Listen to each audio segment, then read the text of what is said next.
Hello, everyone, and welcome to another Tower of Babble podcast. As always, I am Julian Mush. I'm joined by Jeremy Cozier, Hello. and we are back. It's been a little while. We took a little break, a short couple week break. We were hoping to have a couple Star Wars episodes, maybe around May the 4th, but that didn't work out. Rachel's still raising her newborn child, so turns out she's pretty busy. Jeremy's also pretty busy raising a child, so I'm just the deadbeat non-parent of the group now. Maybe that'll bring some maturity to the proceedings. Unlikely, but either way, we're back. We're just over here trying to continue our species. Listen, man, my parents did their part. The bloodline will end with me. Yeah. Now it's all okay about you. It's all about you. It's more about the planet. Like, what's the planet going to be able to sustain, right? Right. What world are you bringing these children into? Not to get too nihilistic of it all, but that is something to consider, if you're having kids. But we're not here to debate the merits of childbearing, but we are here to talk about the latest in film and television news, because this is episode 184. It's been probably about a month or more since we did even episode 183. Our numbered episodes have become fewer and fewer, far between, as we added weekly Star Wars shows and bonus episodes and film club episodes. So, it feels like a lifetime ago that we did episode 100. Like, I think that episode 100 was like several years ago, but we got there so fast. So I know we say this every time, but we really should plan something exciting for episode 200. I don't know what that means yet. Those who are our Patreon subscribers, our patrons, if you have some thoughts on that, let us know. We're happy to open the floor on that one. Speaking of Patreon, if you want to help to support the show, and of course, I think the biggest thanks to everyone who is listening is going out to our patrons, because they had the biggest patience with us while we were away on break. So appreciate the patience there. We're going to get back into a more semi-regular schedule going forward through the summer. But again, because it's summertime, there's going to be some gaps here in this northern hemisphere summer. By the way, I was talking about that because I work. Jeremy, this is a tangent. I work, with people in Australia and Japan and India and all these other places. A lot of obviously Australia and India specifically. And not even so much India, but part of it, below the southern hemisphere, right? They're in the southern hemisphere. We're a northern hemisphere up here in Canada, right? But if you look at the map, if you look at a globe, right? This is very dumb, but also interesting to think about. There's so much more land in the northern hemisphere than there is in the southern. The southern hemisphere, if you just cut off the top of the globe and just rotate the globe. It's all ocean. It's like almost entirely ocean on the bottom half. You've got most of Africa, Australia, some parts of Asia, and the kind of the island chains through the Philippines and the like, New Zealand, etc., and obviously Antarctica, which is completely empty.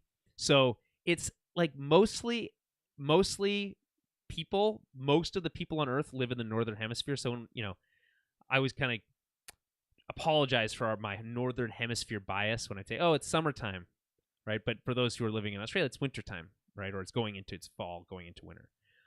But maybe I should rethink that, because really there's more of us. So what I'm saying is, for those in the southern hemisphere, I'm sorry, but there's just so few of you that we just can't cater to the southern hemisphere folks. It's not our fault. What do you think about that? I haven't thought about it. You never thought about that? No. Right, okay. This is what happens when you smoke weed and watch videos on random videos on YouTube about random science topics. You really go down a rabbit hole quickly on those. Anyway, here's what we're going to talk about today. We're going to talk about the writer's strike. This has been going on now for a couple weeks, and will continue to probably go on for a while. We'll talk about some random news bits here and there. There's some things to do with the Fast and Furious stuff. There's some Superman, Harry Potter stuff. I've seen Guardians of the Galaxy Volume 3, so we'll talk about that a little bit. There's other movies I've seen in and along the way that I can, depending on how much time we have, we can potentially touch on. For instance, Dude, Jeremy, I are watched. wait 1 second. Are Yeah. we're not live to people, are we? Oh yeah, we're live. We're live right Okay. now. Yeah, All right. but there's no one's watching yet. So if you have something to say now, if you want to see. Well, no, like, I might have to pause recording right now Oh, and okay. resume. I can hold on. I can. We can go on a quick break if you need to. Yeah, let's do that. Okay, I'm gonna go quick break. We'll be right back for the live listeners. There we go.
Okay, sorry for the delay. We are back. I was talking about what we were going to talk about today, but instead of that, we're just going to jump right into everything. So, what are we talking about first? We're going to talk about the writer's strike. So, the writer's strike is interesting, right? So, Jeremy, do you remember movies that came out during the last writer's strike or were a result of the last writer's strike? There's one that sticks out of my brain most of all. But I don't. I just remember projects that were halted or ceased to exist. That's what I remember about did it. that happen around the same? Like, was that Justice League? Yes, that's the one. Yeah, George the Romero's George Justice Miller's, League. So George Miller's Justice League Mortal, it's called. right? With the the Batman who was like super like flaunting his riches, which is kind of a cool Hmm. idea. And then yeah, that was actually really everything we ever heard about that movie was always very cool, and it was a shame that that never happened. So yeah, that's a good story. I mean, things didn't come out that were planning that were in development just never happened. And the things that were in development that still came out were bad. The thing that comes to mind for me is Transformers 2, Revenge of the Really? Fallen. Yeah. So Mm. remember how stoked we were for Transformers 1, Jeremy? It was like Well, and we were two. so yeah. Before, I guess before you saw it or we saw it. Yeah, of course. Yeah. I was just so disappointed by that movie. It sucks so much. It's so bad. It's like it doesn't make any sense. The movie is just has all these logical inconsistencies, and I don't want to say ruined the franchise because it is what it is in terms of like a brainless popcorn movies and stuff like that. But the first movie is genuinely very good in my opinion. I think we Yeah, both and agree they on try that. to just kinda continue it with the same aesthetic, obviously, and actors, but it Yeah, just but didn't have that same kind of heart, I guess, or there was no. I could do you remember what happens in that movie? There's a big battle at the end with at the pyramids for some reason. Remember there like that that transformer had like two wrecking balls for like testicles. Right. Um, there was those two like mini That's the second one, eh? transformers. Yeah, that was the second one. There was those two mini transformers that were vaguely racist. Well, who We're was the talking villain? about Who that. and there was, like, the twist was, like, one of the Autobots was the villain, No, and the that was voiced. Fallen. Yeah, it was that like. Remember the what's the X-Men jet, the Blackbird? Um, Right. so they had the Blackbird as a transformer, which in theory was cool, right? Wasn't it a But character from the cartoon or, like, from the I don't think original? so. I feel like it was that one was a like a again, it's been a It was while since voiced I've seen by, that movie. Leonard Nimoy, I believe, That's fine. Are we gonna double check before. that? But that was what was cool about it, that, like, he was like, Spock was voicing this, like, legacy Transformers character, That's is what I thought. that's your recollection. Let's see here. Yeah. I pull up the IMDb page. So I see you had Shia LaBeouf, Sam Witwicky, the Yeah, obviously. Wiki, yeah, obviously. Megan Fox as Michaela Baines. You could have put a gun to my head and asked me to name that character, and I would not have been able to do so. Let's see here. John Turturro. Man, these are all just the cast is all just the human characters who, which are the worst of them all. The Rainn Fallen. Wilson in the movie. I just feel like there was like, why is this? There's so okay. So Starscream was Charlie Adler, Fallen Tony Todd, Megatron was back as Hugo Weaving somehow. RC was in the movie but wasted. She's coming back for the new movie, so that's interesting. Um, Jetfire, maybe Mark Ryan. I'm just trying to figure out. I don't remember, and the problem Okay, you're is wrong. I think maybe you're thinking of the third movie, or you're thinking potentially of the 1984 animated movie, which had Leonard Nimoy was in that. I'm pretty sure, and also Okay. uh, uh, uh, uh, um, Unicron was played by what's his name? Oh, it's gonna drive me crazy. But let me look that up. Unicron. By the way, Unicron is Oh, yeah, coming. that was Dark of the Moon. Which you, one's you that? you don't That's the these third things one? um Dark of the Moon was the third one. Yeah, Leonard Nimoy is in that one. Yeah. Okay. As Orson Welles. the voice of Sentinel Prime, the Sentinel. predecessor of Right. Optimus Prime. Okay. We all know that character, obviously. Yeah. So here's the thing. Orson Welles played Unicron. That was the cool thing. Orson Welles voiced that character in the animated movie from 1984. Anyway, that doesn't matter. The point is, the writer's strike meant that TV shifted to reality TV, right? So reality television became much bigger at that Jersey time. Shore. Probably. No, that's way before. Jimtown Laundry. Is that the first reality show that like clicked for you, that like worked for you, Jeremy?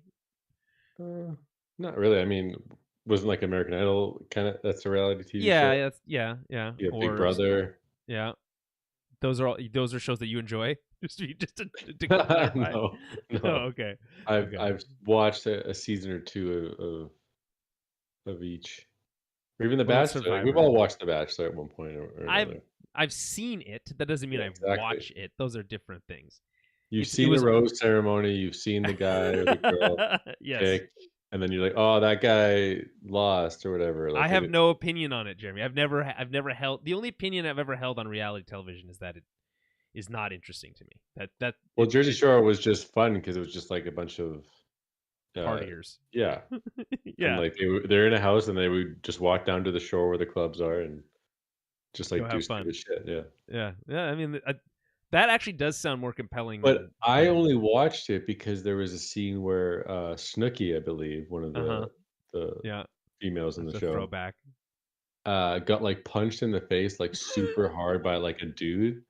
It was like the craziest thing I've ever saw at the time. I'm like, what? You're like, I need to see this. And then because it was like about the reactions of people around that too. Like there was guys there like didn't really come to the defense right away. It seemed like this is weird. Pre-Twitter at the time, I think. Yeah, so it was like you weren't getting crazy videos on TikTok. Obviously, dropped in your face every 2 minutes. So it was very shocking. And then you tune in to see if there's anything else like that. And sometimes there was, but as the seasons went on, it was obviously scripted to a degree.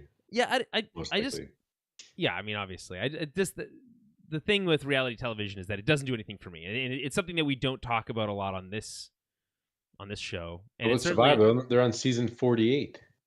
Yeah, and they're making hour-long episodes now, but I do remember vividly the first season and like the winner and stuff, and like the drama that ensued towards the end, because it was crazy to like survive and be like, it's kind of like Fortnite, you know what I mean? Like being last. It's the first battle royale, Hunger Games, Hunger Games.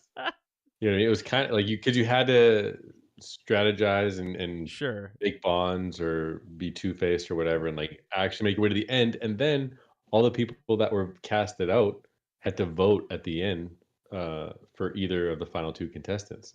So you couldn't be, that much of an asshole or liar or whatever, because then you won't get the votes.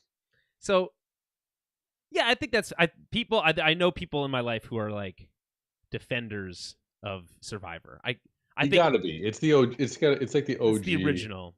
Yeah. Everything that the tribe has spoken. Yeah, every competition reality show is based off of Survivor to some degree, right? It's the origin story. But like, and they kind of fooled us that like they actually like have to survive and don't get food, and like they have to like win a competition to like maybe get food or something, or they just eat rice. When you put it like that, it's then years later they made that show Naked and Afraid. Yes, where which is still on TV. People literally naked and they get like one tool or something, and I actually seen an episode of that. I've seen an episode of that in Africa, and they both people had to get like medevaced out. Yeah.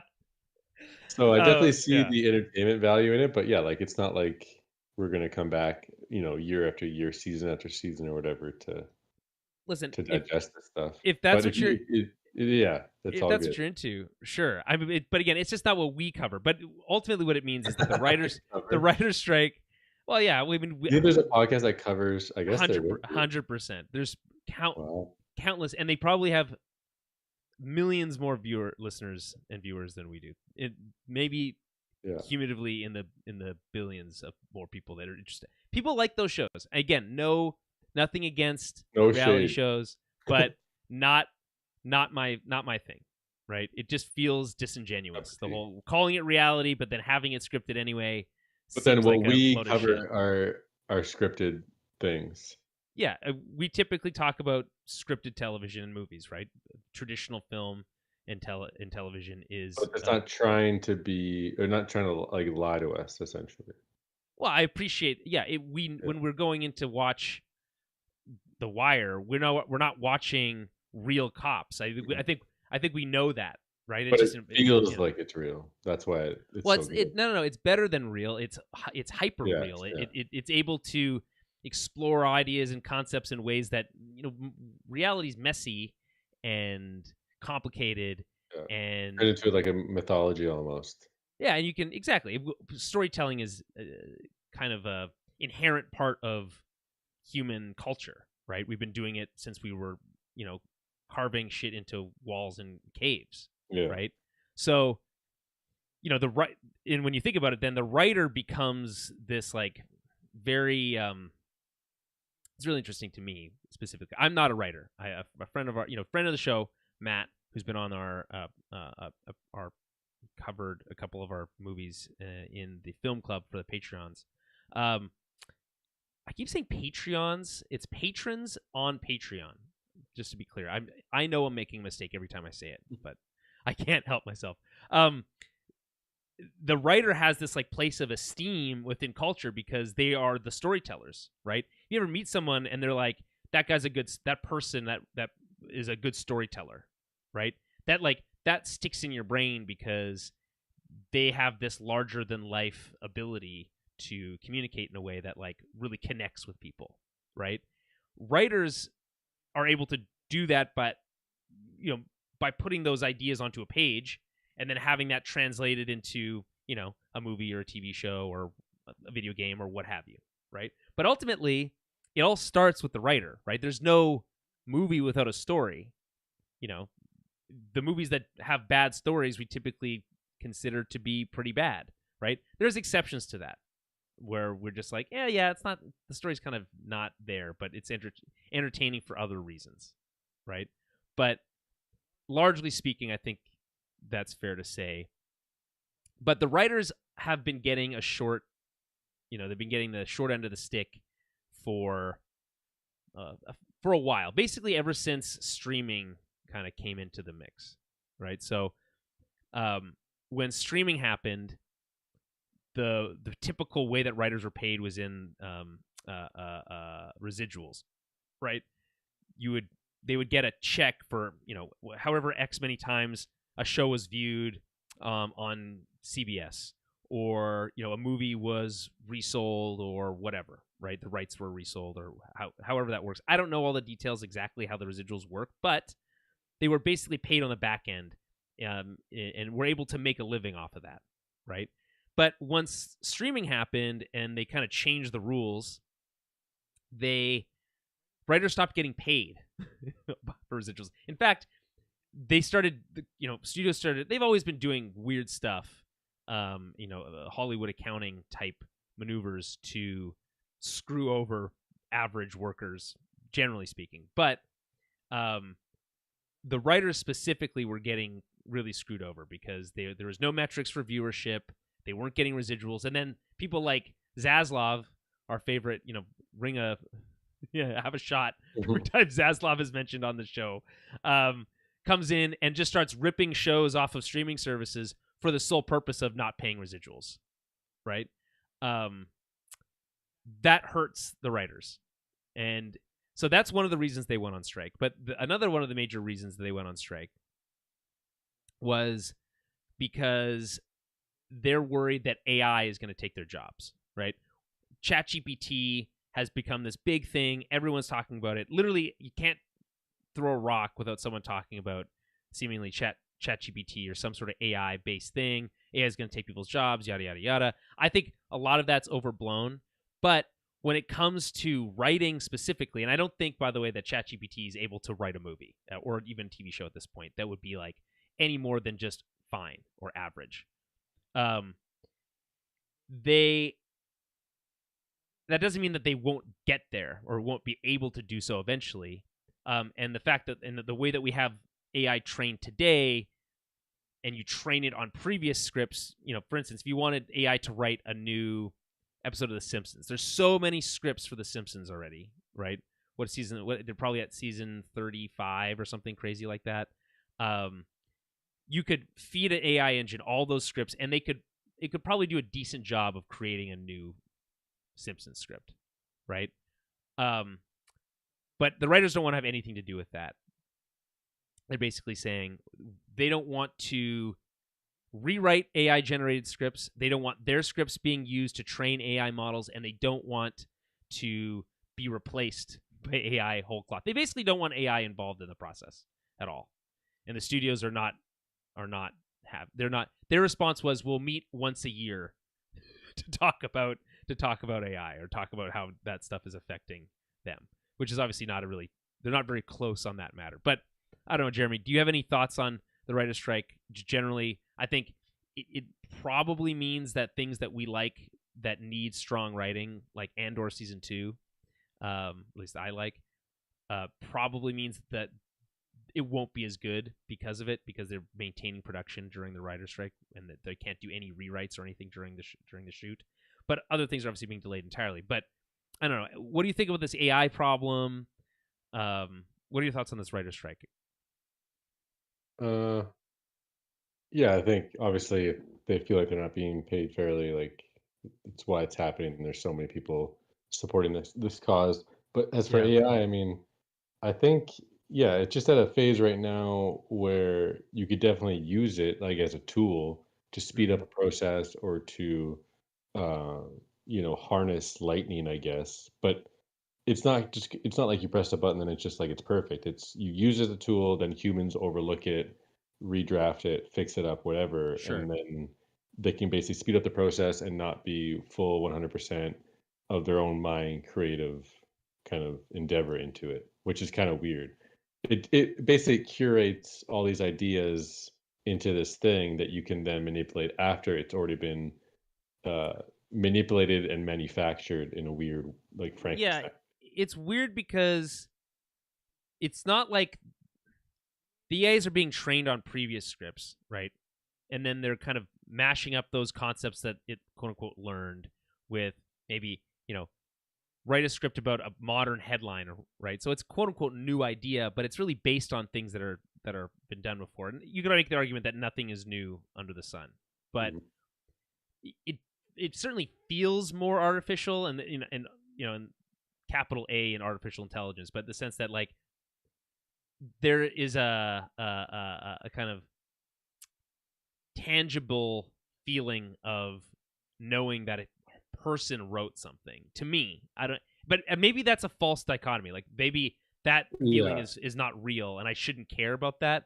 But we're also at a point where, like, I don't know if you saw the latest Transformers trailer, but like the writing in that trailer alone is like a point of contention right now. I noticed on Twitter, like it just like falls very flat and doesn't seem to be anything exciting. You know what I mean? And with the MCU in general too, it's like these are films by committee, right? Like sometimes they can hit them out of the park, and sometimes they're really curated and fine tuned. Like the Russo bros are obviously really good at just kind of really tweaking these scripts and just like shooting so much. Except for the movies they made since Avengers, which are both flops.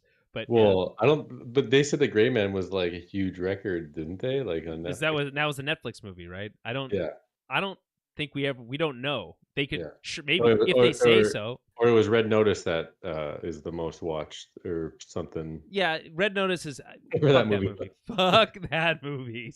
That feels like a movie written by an AI, doesn't it? Like that's what I mean. So it was written by a human, presumably. I don't know. Maybe it's like that Simpsons joke where it's just a bunch of whales, a bunch of idea balls, and they just poke them up to the surface, and that generates scripts. Because here's the thing. I mean, I sympathize with the writers. I think they deserve to be paid more. Flat, full stop. Let me read this piece that I saw on Twitter. This little clip that I saw. This is from someone basically clipping something from the New York Times article, and it says Hollywood companies say they simply cannot afford widespread raises. Loaded with $45 billion in debt, Disney laid off thousands of employees in recent days, part of a campaign to eliminate 7,000 jobs by the end of June. Disney Plus remains unprofitable, although the company has vowed to change that by next year.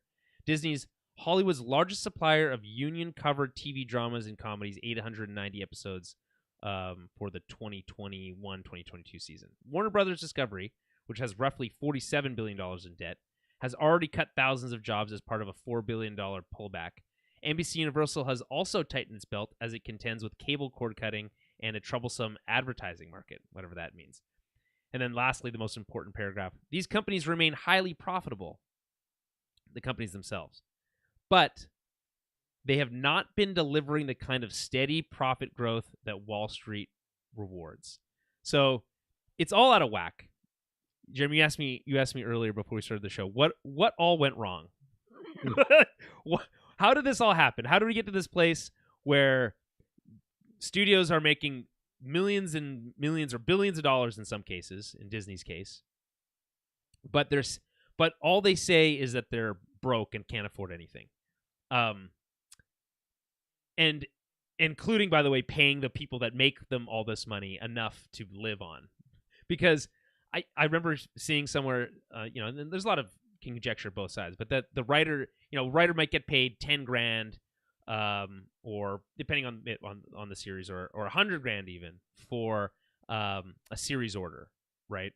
As a kind of like a bonus, but then week to week make nothing more than like $160 per week, basically, after that, because there's just no revenue stream, and it's so hard to maintain that job where profits are or your income is so inconsistent, or worse, consistently very small, right?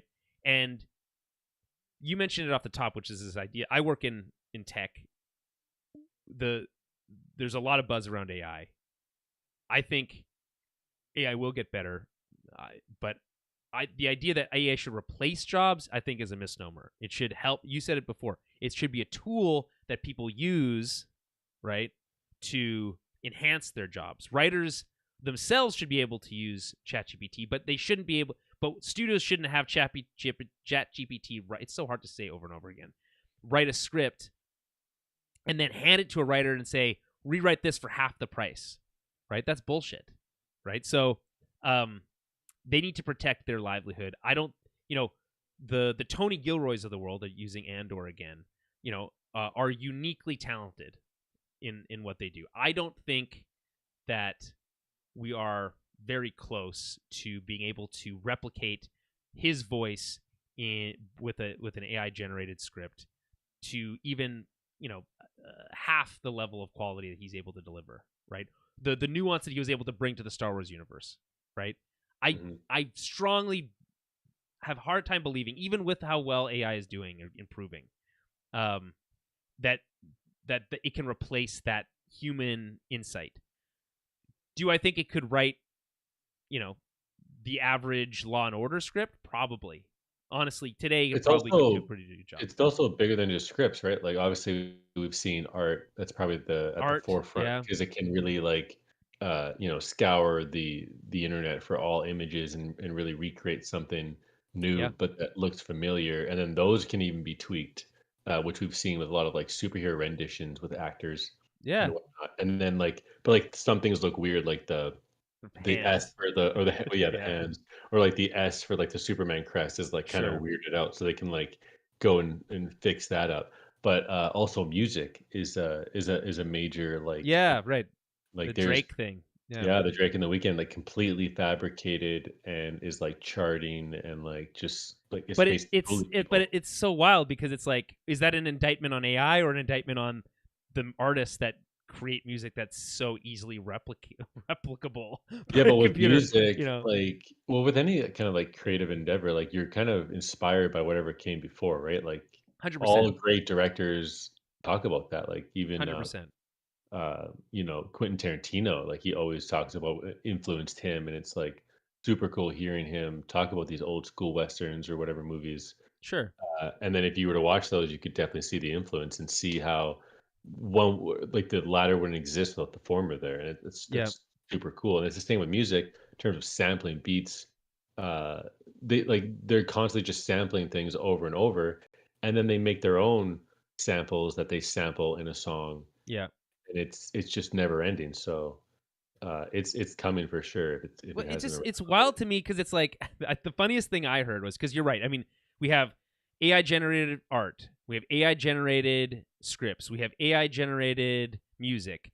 You know, we can do probably AI generated deep fakes, right? So Oh, you could 100%. like you could put all these things together, Well, and then deepfakes. Remember the Tom Cruise deepfake? That's like the most popular one, right? yes, You've yes, seen that guy. yes, it's And really yeah, that's a cool example because he's kind of a mixture. He's like the perfect storm, right? Because he already looks like Tom Cruise, has acting ability, and then is yeah. layered over top with the AI technology, and it's somewhat seamless. Like it was Yeah, fooling. it's very impressive. It's much better than And then imagine if you're the Tom Luke. Cruise, Yeah, right?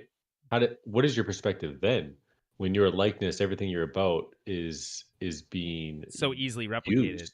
Yeah, I mean, I it's got to be scary, right? I mean, to some degree, we also have this with AI generated voices. So, um, AI generated is maybe not the right way to put it, but like James Earl Jones, Right. he signed over his voice likeness for the Mhm. use of Darth Vader in Obi-Wan. So all of Darth Vader's lines in Obi-Wan are computer generated. They're not recorded voice lines from James Earl Jones. They are computer generated voices, and it sounds better than he did in Rogue One. No offense, he's much older and his voice changed. But in the sense of Vader, it's easy because it's already kind of computery, so it's fine. But as that process improves, for Luke Skywalker, the deep fake and voice combination, we're getting closer to that eventual future where you wouldn't need real actors at all. You could just use computers to do every part of the process, write the script, um, you know, create the actors, do the voices, do the music, all that stuff. And like, do we want to get to I don't know if we want to get to that place. I think AI should be a tool that helps artists work. Artists is an art. You mentioned that like the artistic element of it is just kind of ineffable, right? It's like it's hard to describe what makes something uniquely artistic from the human mind because it comes from like your inner self, right? And so for me, that is scary. But the funniest question that I saw come out of all this was like, you know, AI. All of a sudden, we talked about AI replacing kind of like menial labor jobs and all this kind of stuff. But all of a sudden, with the entrance of all these AI generated art stuff, it's now coming for the artistic person, who are already like not most artists don't make any money anyway. You know what I mean? Like the average artist is poor. With the exception of like the top 1% or 0.1% who are multimillionaires. So it seems a little lopsided, and then this one just generic question was like, why can't AI replace studio executives? Like what? Yeah. Why is their job secure but ours is not?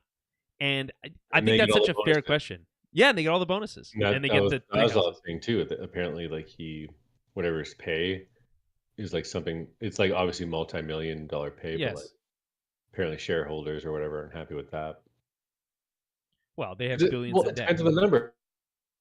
It's like how much does Aslov actually need as an employee or as an owner of a company? How Like much more money does he need? how None. many Zero dollars more. tens of millions do you actually need per year to run a multi-billion-dollar company that's billions of dollars in debt?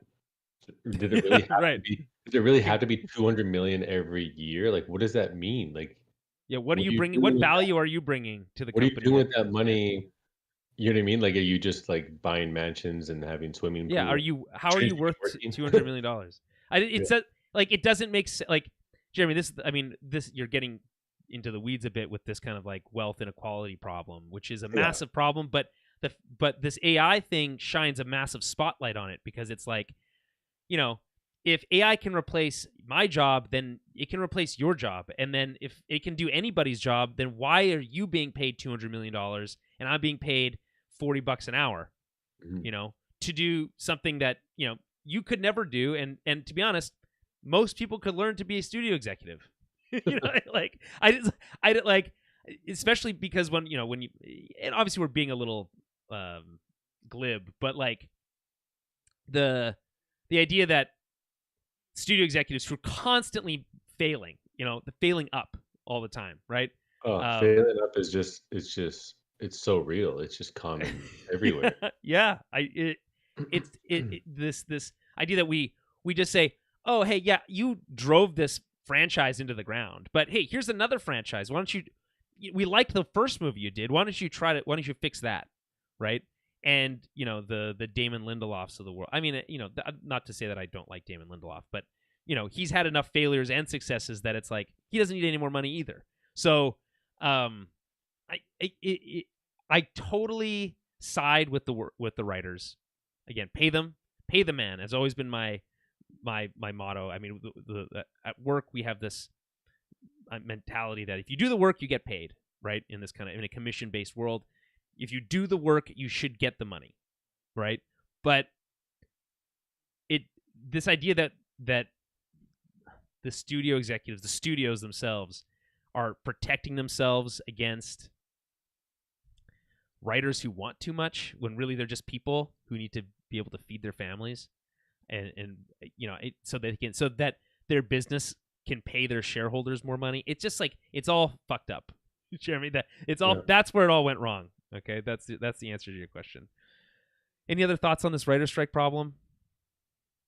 No, but I guess we started with Transformers, which I just want to mention that first one. The CG is absolutely incredible in that first one, and now it just looks like ass. Like the new. Do you think it's gotten worse? You think it's like, remember the Optimus and like they're on the roadway or the street or whatever. Like it's like photorealistic. Like we said it at the time, but now you look at the trailer for the new Beast Wars one, and it's like it does not hold up. I'm looking at it. I'm literally looking at the trailer as we speak. But I mean, I think you're maybe giving the first movie more than it deserves, and this movie not enough. I mean, it still looks pretty good in my opinion, but I think this is more of a probably an indictment on studio or like CG budgets being very thin. Yeah, like it's a studio issue for sure, but I'm mostly noticing with these two with the Transformers franchise, like you look at the transformations that happen in later Transformers movies or even Bumblebee compared to that first one, and the intricacies and the length they go when these things are transforming. I know it sounds funny because we're just talking about the actual transforming nature of the yeah, right. When they go from a car into a robot, But it's kind of like with Iron Man, like that first one where like the suit looked like raw, real, heavy, mechanical moving parts, and then in Infinity War it looked like a fake plasticky like smear kind of molded like nothingness. Yeah, it lacks weight in and there is you're right. I mean, I think CG has been getting a bad rap, I think, for a little bit, just because I think some things have looked very bad in comparison. People always like to point to Davy Jones from the Pirates of the Caribbean movies as being like this pinnacle of CG, like so good. And I agree, it does look really, really good. But we're so reliant on it now in the movie industry. There's so much, so many scenes need it, and in cases like Transformers, like the entire movie is basically CG, right? Or in Avatar, obviously Avatar is an example of another movie that's done CG but is photoreal, right? So there is good and bad, but there is just not enough talent, like actual animators who are able to do this work, and they're not being paid enough, and they're being overworked, and there's too many projects that need work, and so there's that. I think there's that lady from Marvel who got fired recently, who was in charge of it, of all the basically managing their CG studios, and she got fired, and they said it was because she was promoting another movie that wasn't a Disney property, inside of her contract, yada yada. I don't know all the details to that.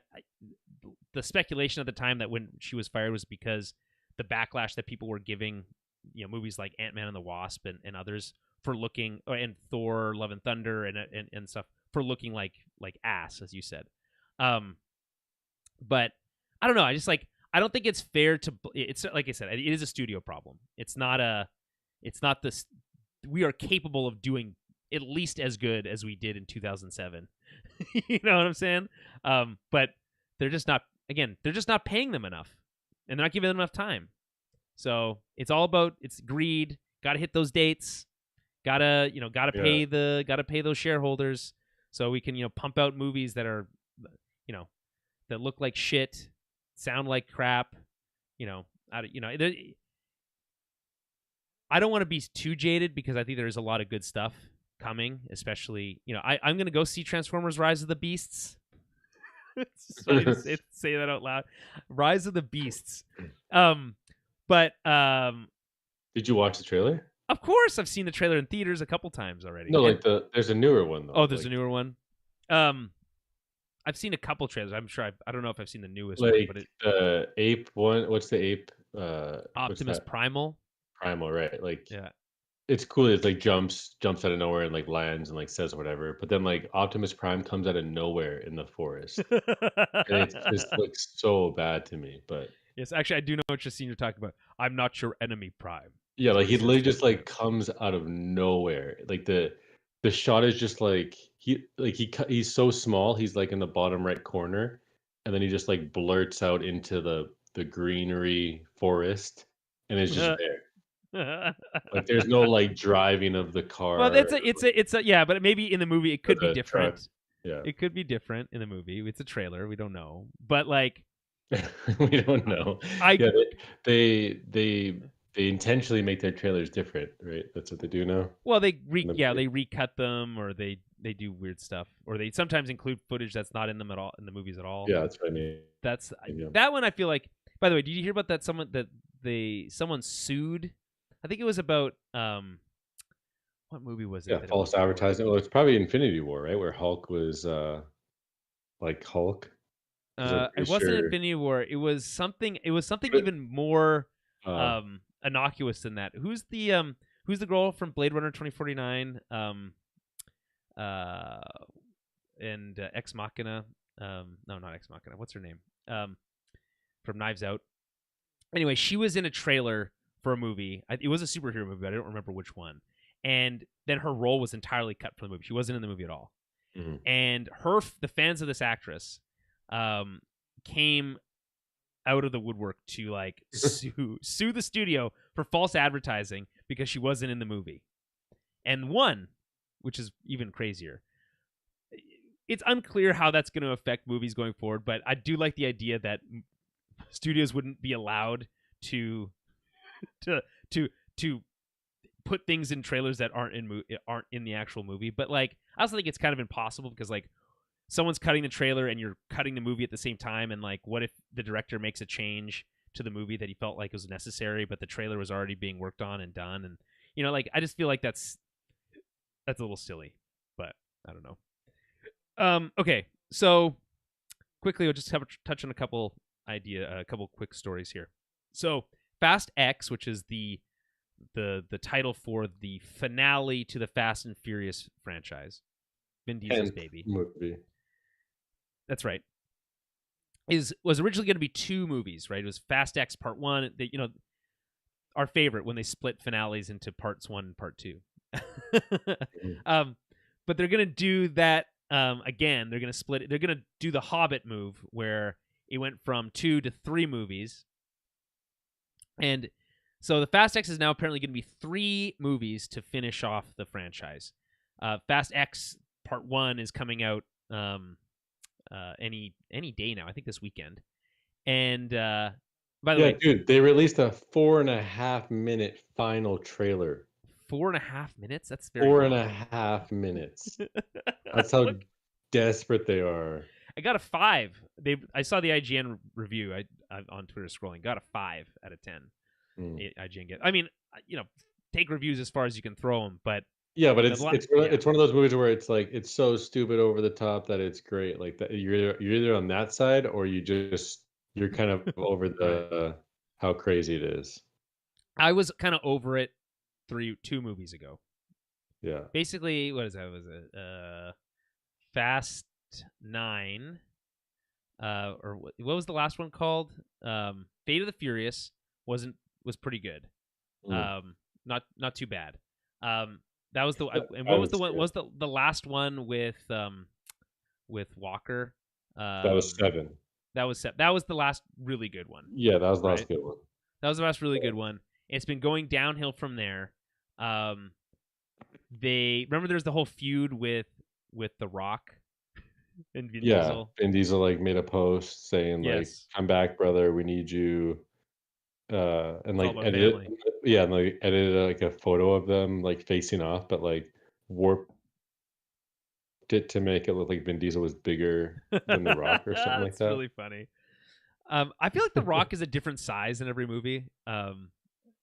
Maybe because I have this image in my head of him from like Pain and Gain, where he's like so jacked in that movie, and was in around that time. But he's still very jacked. I mean, no, but he's also like he's bigger than he was when he was in wrestling, right? But also not as big as he was when he was in Pain and Gain, like around that time around Pain and Gain. Sure. It's interesting how that fluctuates. But the rumor is, and take this with a grain of salt, but I sometimes you hear rumors and you're like, that's probably bullshit. And other times you hear rumors and you're like, that makes sense.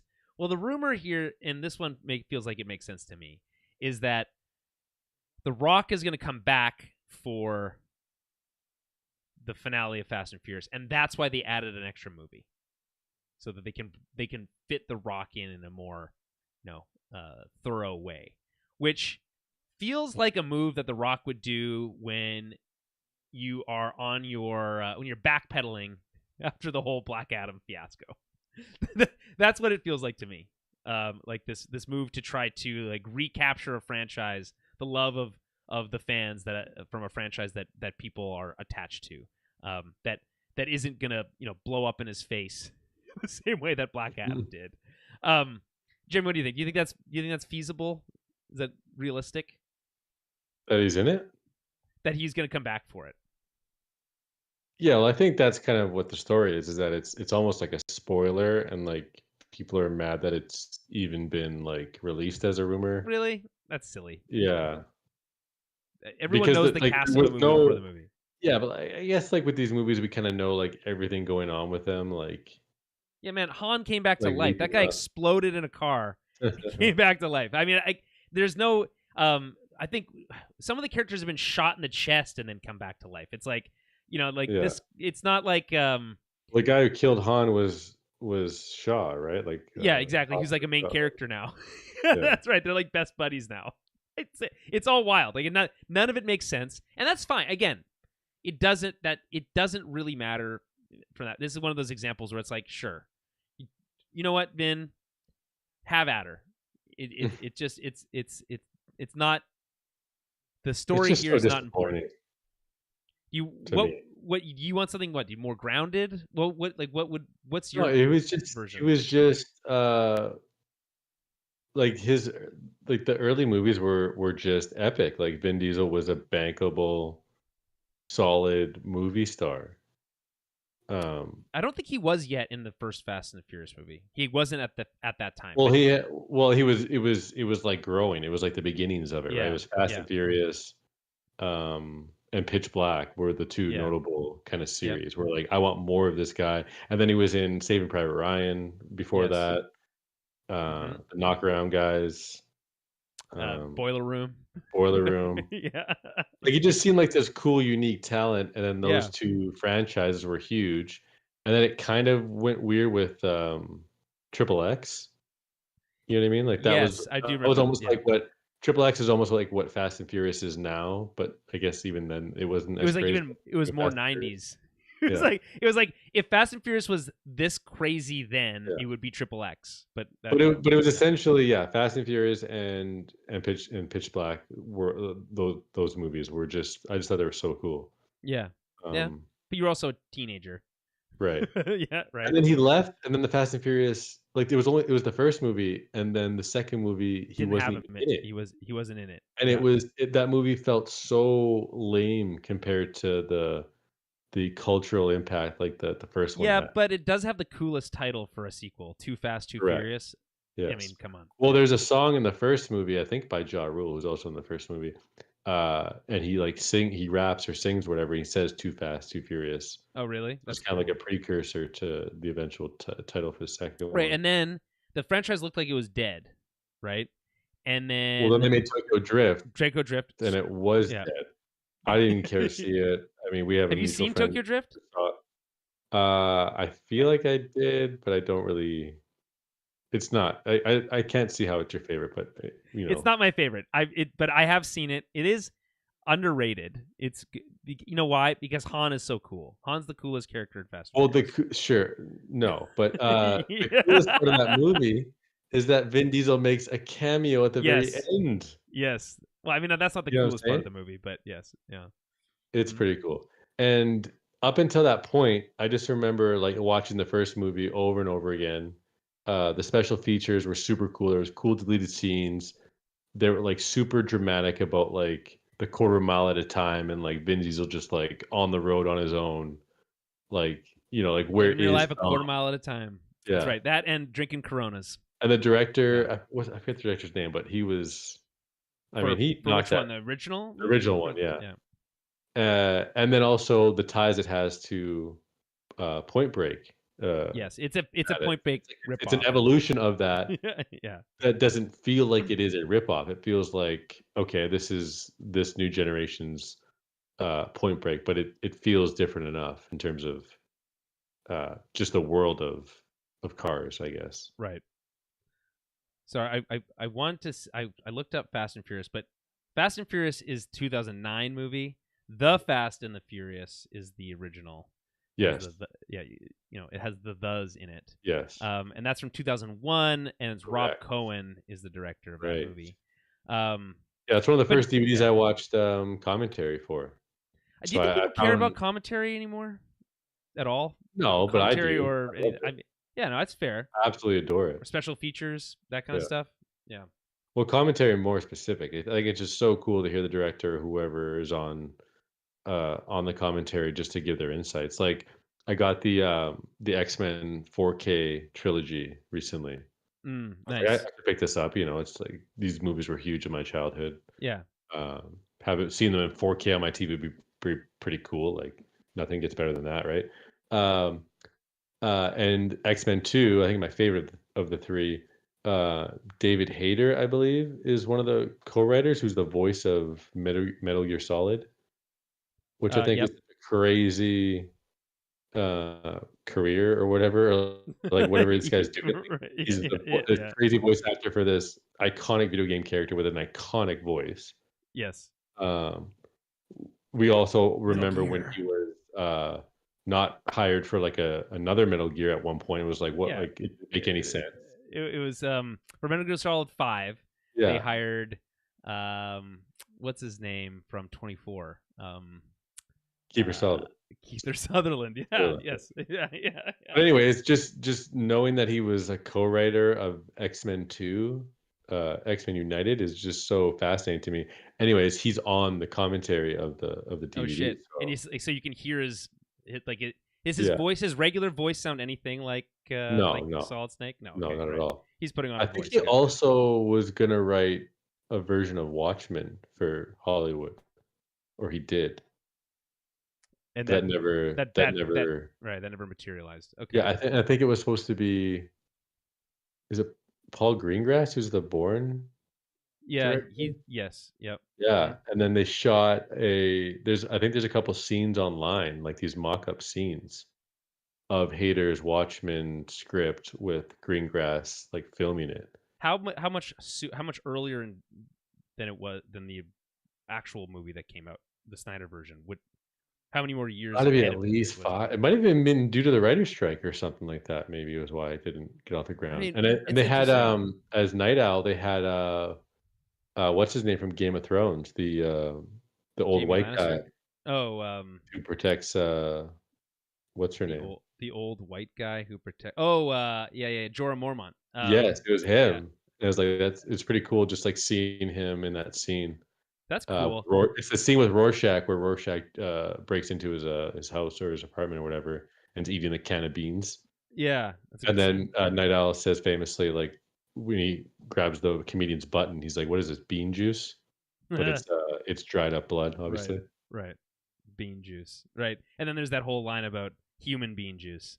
Oh yeah, Rorschach Yeah, said that in response to yeah, that. it's human bean juice. Which is a great line. I got some traction on a tweet yesterday when all I did was tweet a GIF of Rorschach because someone was going on this big rant that sounded like Rorschach's like whole like the people are drowning in the gutters or whatever kind of that's that line. So I just and then You had a nice joke reply tweet that people yeah. can join in on, like, Yeah. and Yes. That's right. It feels nice. Just don't yeah. worry about it. But you're like, "Yeah, I am funny." um, I still think that I've reiterated this Watchmen stance forever. Movie came out too soon. It was ahead of its time. It's ahead of its time. Great movie. Have you seen was completely lost on me at the time when I watched it the first time. And basically everyone in the audience, no one knew what the fuck was going on. Well, that was like with the book too, like for me at least at first. Sure. And then I became absolutely obsessed with it and I bought like any like related material for it. But anyways, I on Twitter, the actor who played the scientist in Batman and Robin, like that. Excuse me, who? Like, you remember? Do you remember? Like he created Bane. Scientist in Batman. Oh, he was also Lionel Luthor in Smallville. Like he was Dr. Jason Woodrue, a corrupt scientist who once worked as and was funded by Wayne Enterprises, who set up a Euro preservation project in South America after Wayne Enterprises fired him for his insane ideologies and cut his funding. That insane doctor. Yeah, okay, got it. You watched Smallville, did you? I've seen John Glover is the actor. Yeah.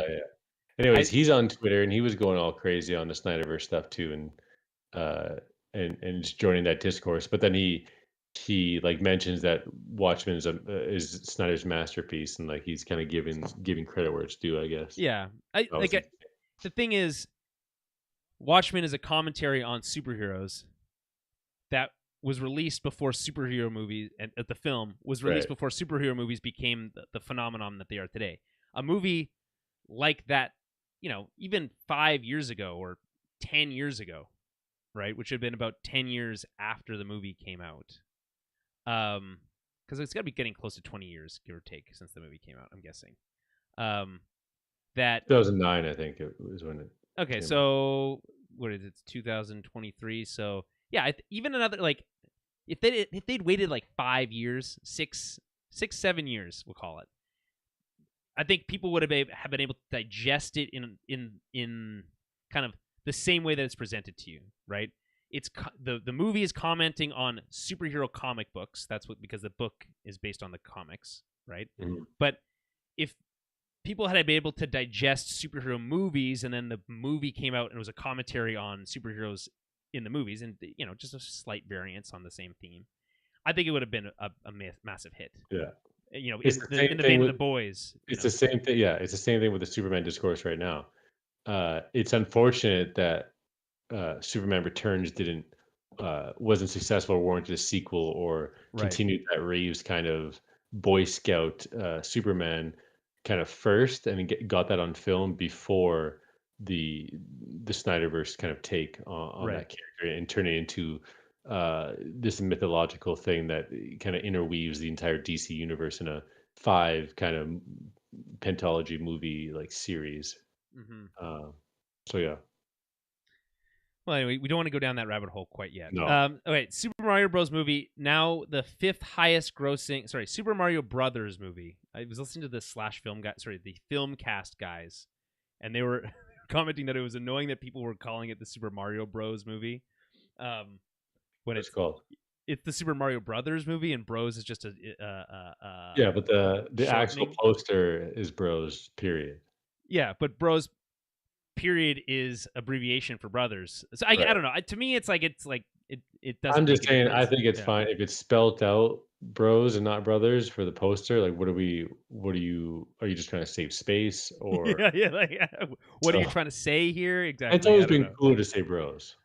I'm with you, Jeremy. I was calling it Bros. I'm going to continue to call it Bros. Super Mario Bros. Movie, now the 5th highest grossing, and so no one calls it Super Smash. I mean, some people do call it Super Smash Brothers, I guess, but like, not. I feel like most people call it Bros. In my opinion, I don't know. Maybe that's just my internalized brain thinking that.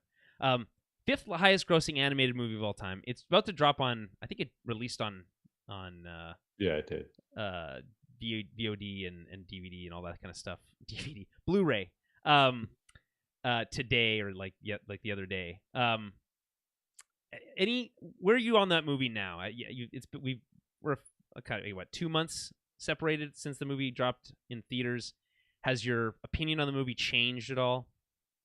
No, not at all. I think everyone was kind of right in terms of the disappointments, in terms of like the story wasn't something like it's just so paper thin. Yeah, it's paper thin, but it was just time to kind of showcase these characters in all their glory, essentially. Sure. With that aesthetic and just those environments, and just kind of nail all that. And then the sequel, I feel like will be a very exciting adventure. I hope so. Yeah.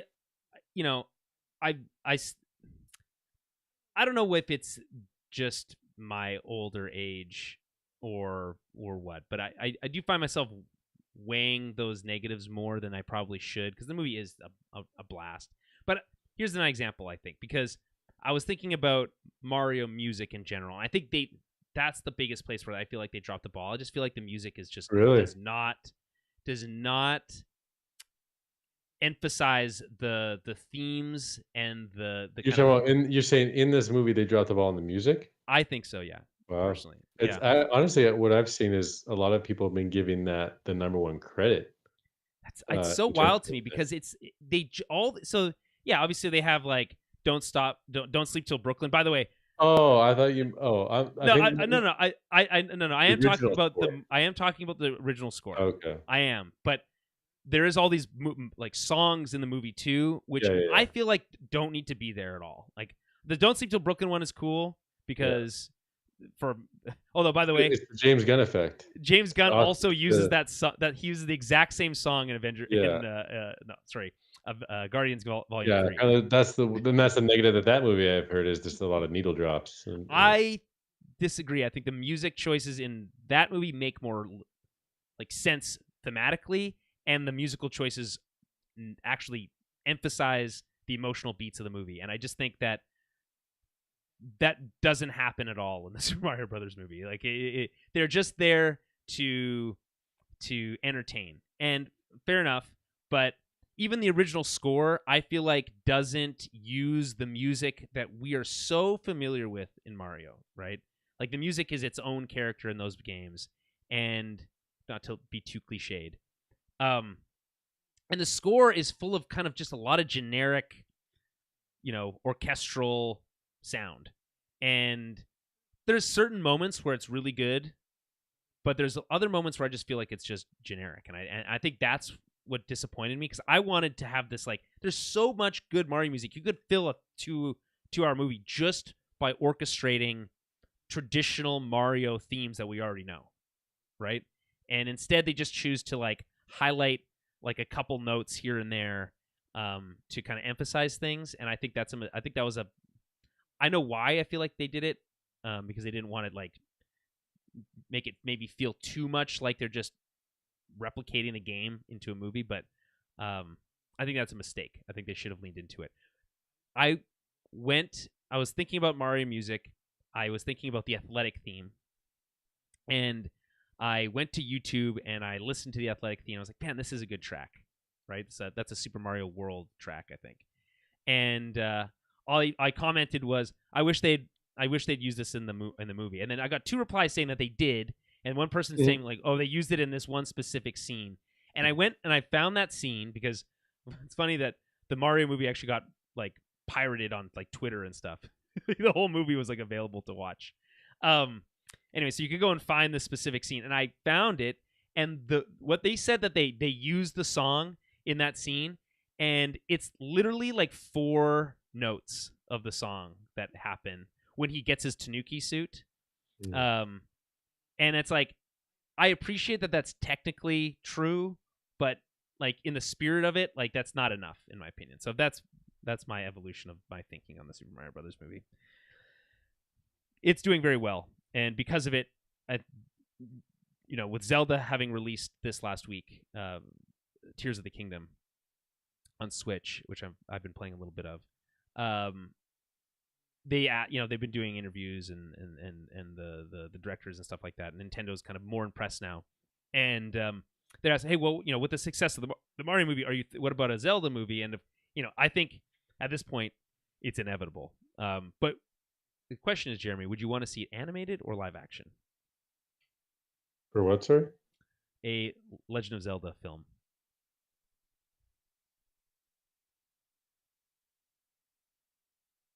Hello? I'm just thinking.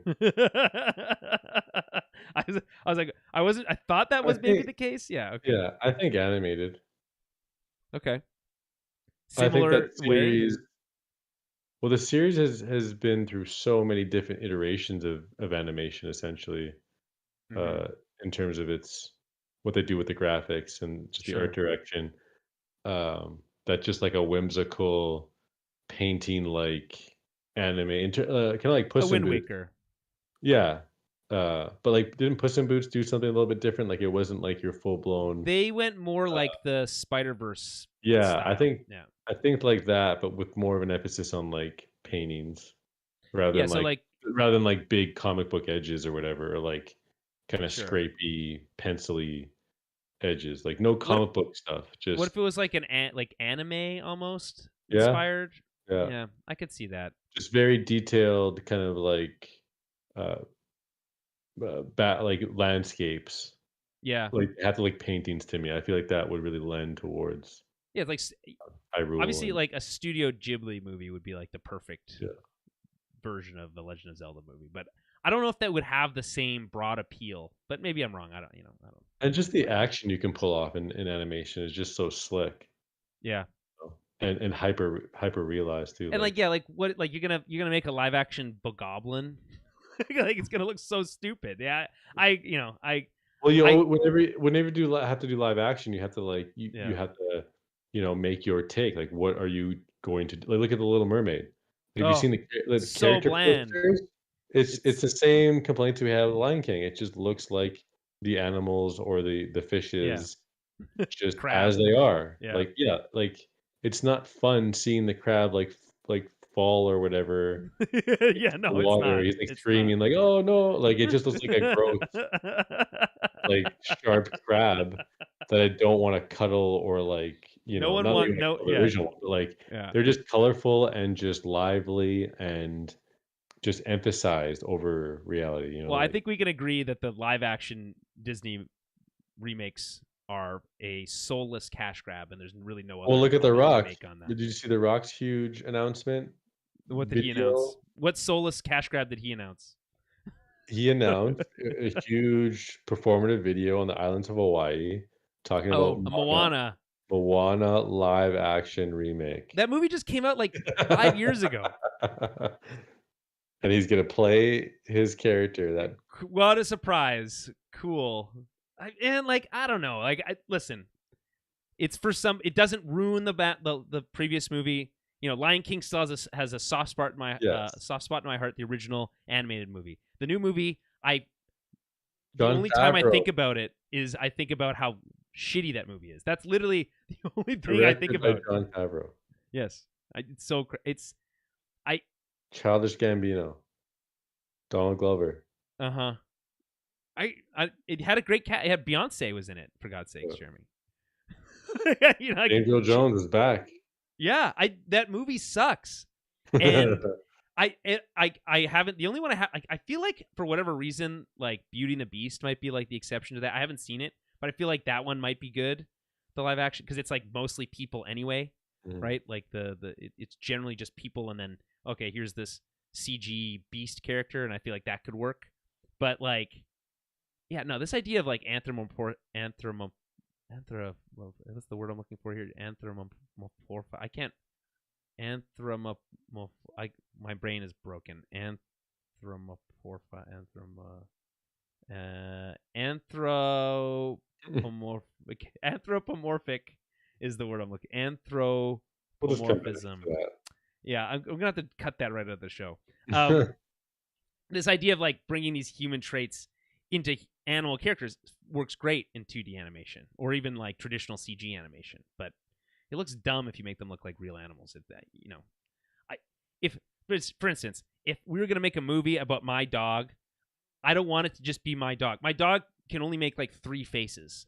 He can stick his tongue out and pant. He can smile, basically, or whatever the equivalent of a dog smiling is, or he can like just look like he's staring at you. And that's it.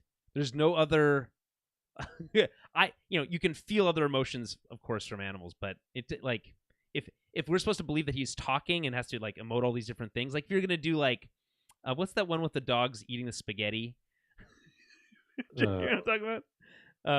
Yeah, that's one of the ones I never really watched, but yeah, I know. Lady and the Tramp or something like that. Yeah, Lady and the Tramp. If you're gonna do that, or like, I guess they did 101 Dalmatians, but it's unclear to me if the dogs talk in that movie, the live action movie. But like, I don't know. I don't. In the live action movie, do the dogs talk? It just seemed like you watched it, but it was like they didn't do a good job. Like it's so unmemorable that this key moment is just completely blank in my brain. Yeah. Right. Yeah, I don't know. We don't need to beat that dead horse, but or dead looking horse, I guess. But yeah, no. It's good to see movies like the Mario Brothers movie, which is full of life and animation, be rewarded with success. I think that's a nice sign. Speaking of success, Yellowstone will end with season 5. And the reason that Yellowstone is ending with season 5 is because the main actor, our friend and yours, what the hell's his name? Just never know anyone's name. I just never know anyone's name. Yellowstone season 5 will be its final season because. What, Jeremy? Help me out here. What's his name? What do you mean? You're looking at the names. I'm trying to find it, right? And I can't. Why can't you? I'm seeing his face. I see his face. Kevin Costner. Yeah. So Kevin Costner. He. Oh, that's so embarrassing. I have to be immune to embarrassment because it's unbelievable. Everyone who's listening is like Kevin Costner, and it's like just can't. You can't insert it into my head. It has to come naturally, or at least have to read it somewhere. So Kevin Costner apparently is having some sort of beef with the showrunner, Taylor Sheridan, and so he's leaving the show. They're going to apparently the big rumor is that they are going to do a spin-off show because they already have 2 spin-off shows for the record, and they're going to do a spin-off show that's going to like pick up after, in this modern era, but Kevin Costner's not going to be involved, and it's instead it's going to be all right, our friend and yours, Jeremy. Why is this happening to me? Matthew McConaughey. Yes. You didn't remember that one? Yeah, I don't know. I don't have a good answer for you. I don't know. My mental illness. I don't watch Yellowstone.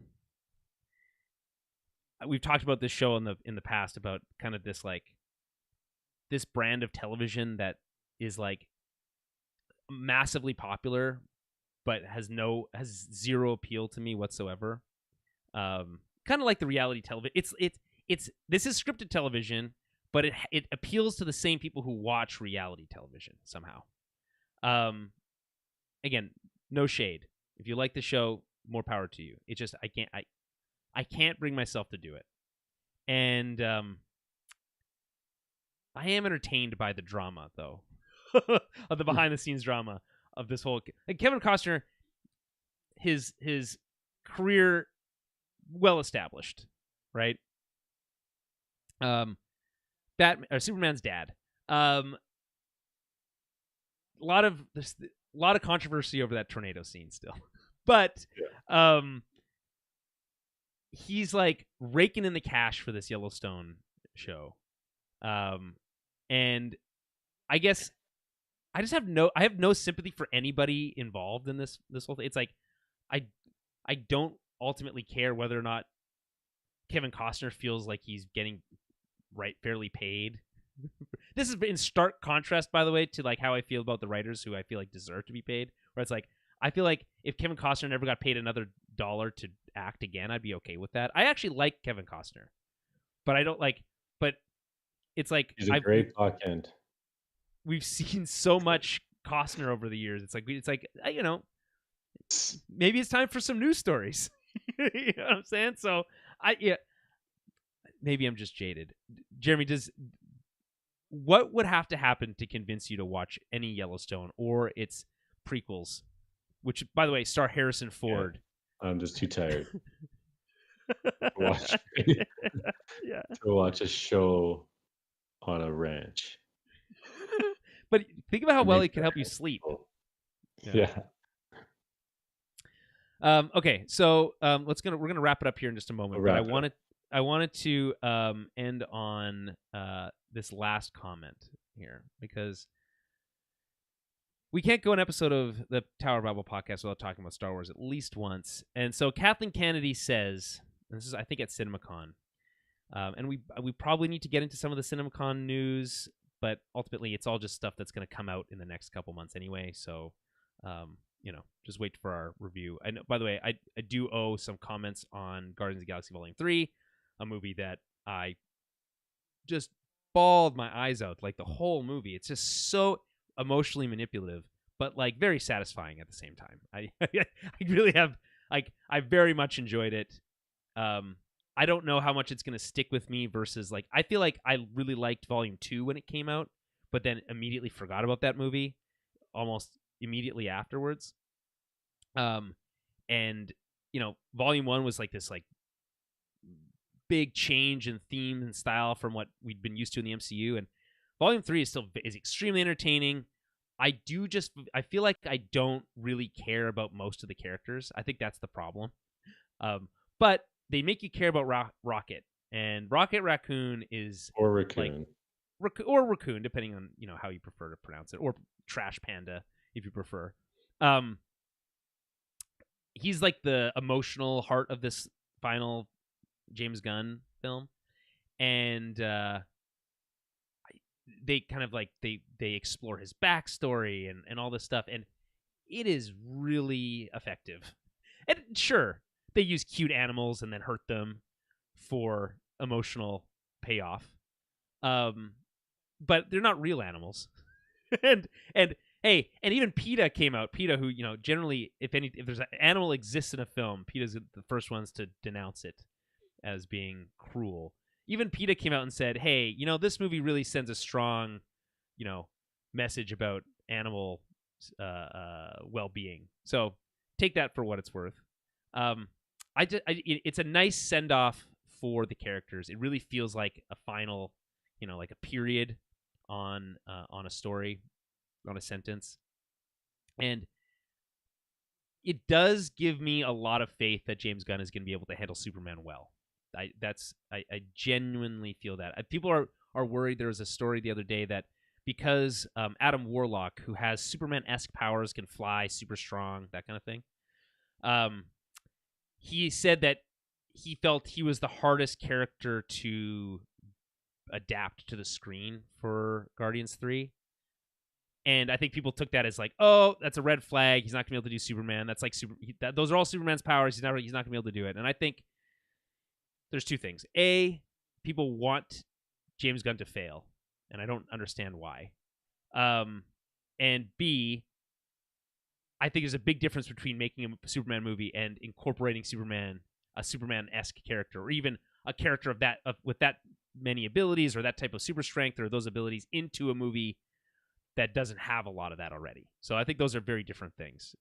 So I think we talked about this before. Superman has to work on an emotional level because in this world of CG action, having a super strong character punch another super strong character over and over again gets tiring, exhausting.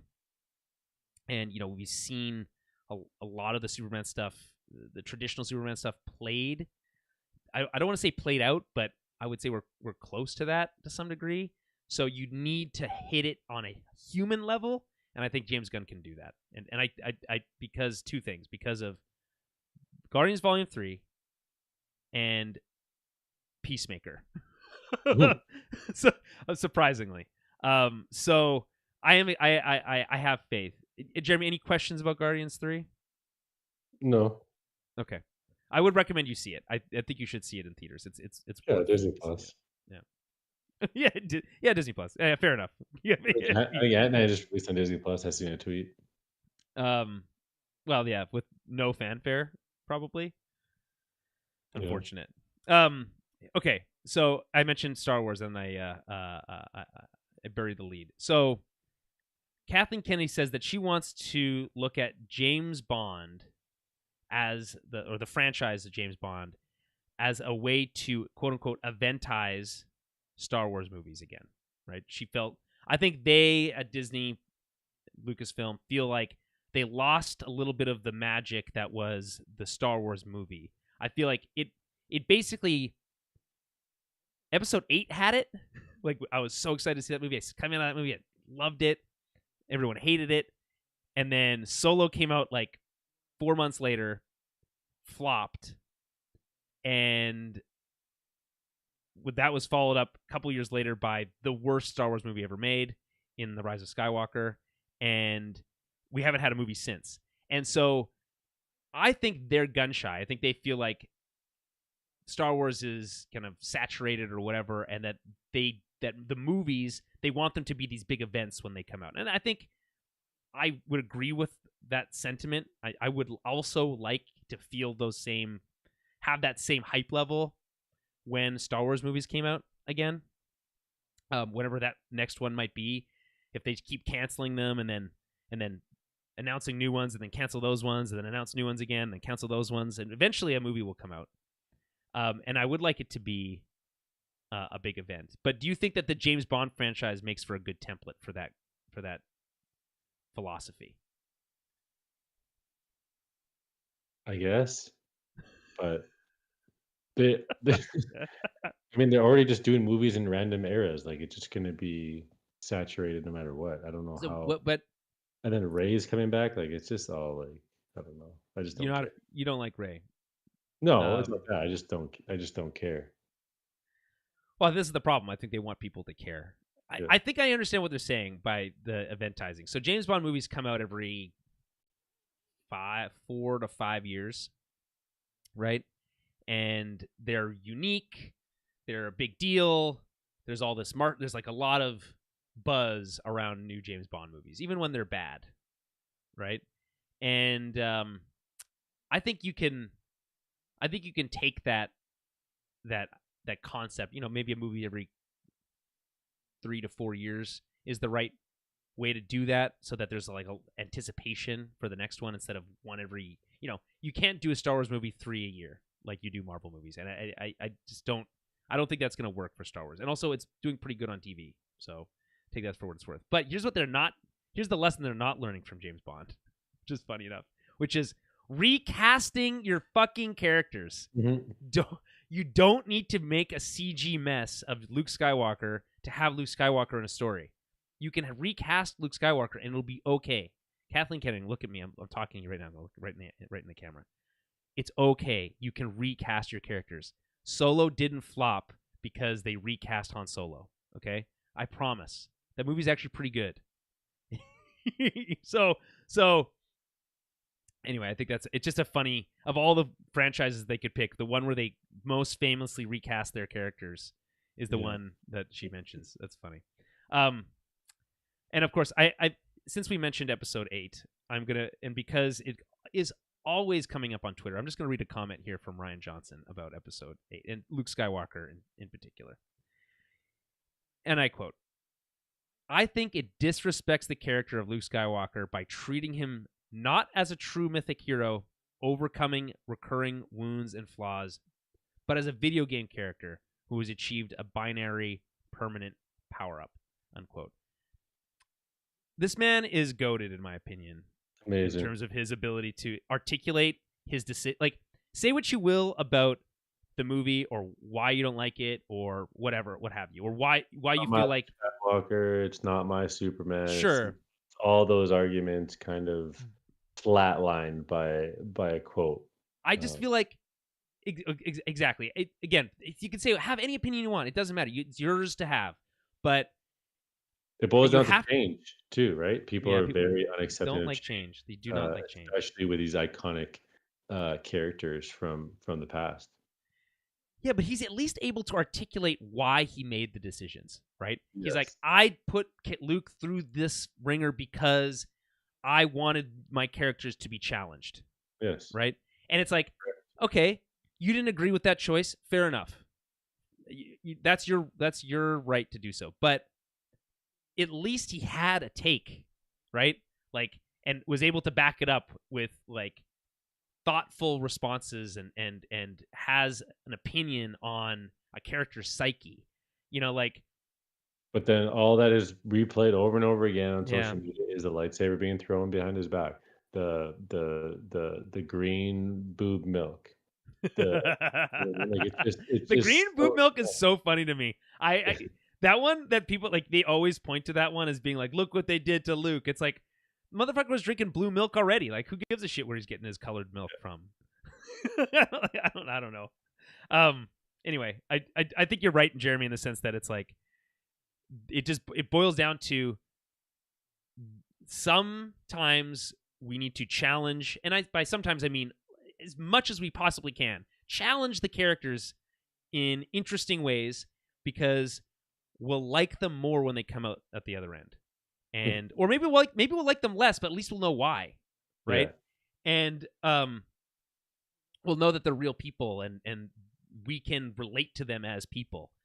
There's nothing worse than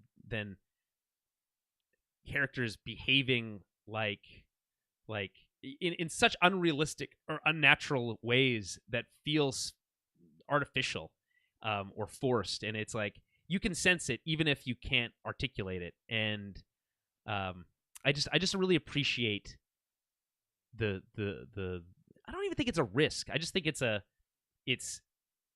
I appreciate the attempt. Well, it is a bit of a risk because edgelords and dorks just can't accept. They just can't get over it. Yeah, I guess that's the other thing too. It's like I wish we could just let it go. We're not helping. Last Jedi. Yeah, and Snyder cuts will be discussed forever until we die. Yeah, and then we'll persist into space forever. Yeah, I guess. And then lastly, by the way, Kraven the Hunter is gonna be rated R and will feature the Rhino. So that's good. That's good. Look forward to that. Yeah, look forward to that. Okay. That's it. Yeah, we're gonna try to get back here more often throughout the summer for these kind of more. We'll try to do more structured news shows. This one's a little bit more loosey goosey, with work and everything, and child rearing being so busy as it was. So again, appreciate your patience. Rachel is vowing to come back to small screen Star Wars soon, so we'll do some more small screen Star Wars stuff soon. I have been playing Jedi Survivor. It's pretty good, is my take on that. We'll dive into that in more depth later on, but we'll be back with more general Star Wars stuff. General news stuff throughout the coming weeks. And we do, of course, for the Patreon subscribers, for our patrons who help support the show, which of course you can do at Tower of Babble or patreon.com/Tower of Babblecast. We'll be doing our monthly film club this month. Jeremy, do you remember what movie we're doing this month? I'm gonna assume you don't remember, so I'm gonna look. Yeah, and I constantly forget. Oh, it's The Wedding Singer. All right. We're gonna do The Wedding Singer this month because I don't. Yeah, that makes sense. We're gonna do The Wedding Singer, a movie that I've never seen, and we don't do comedies very often, so look forward to that. That'll be fun. And again, that's exclusive to the Patreon page, patreon.com/TowerBabbleCast. If you want to help support the show in other ways, subscribe to us on YouTube, Twitch, follow us on Twitter at TowerBabbleCast at all those locations, Facebook, all that stuff, and head over to our website, towerofbabblepodcast.com or towerofbabble.ca. Both will send you to the same place. All right, on that note, we will be back hopefully much sooner than our last numbered episode, and we'll talk to you very soon.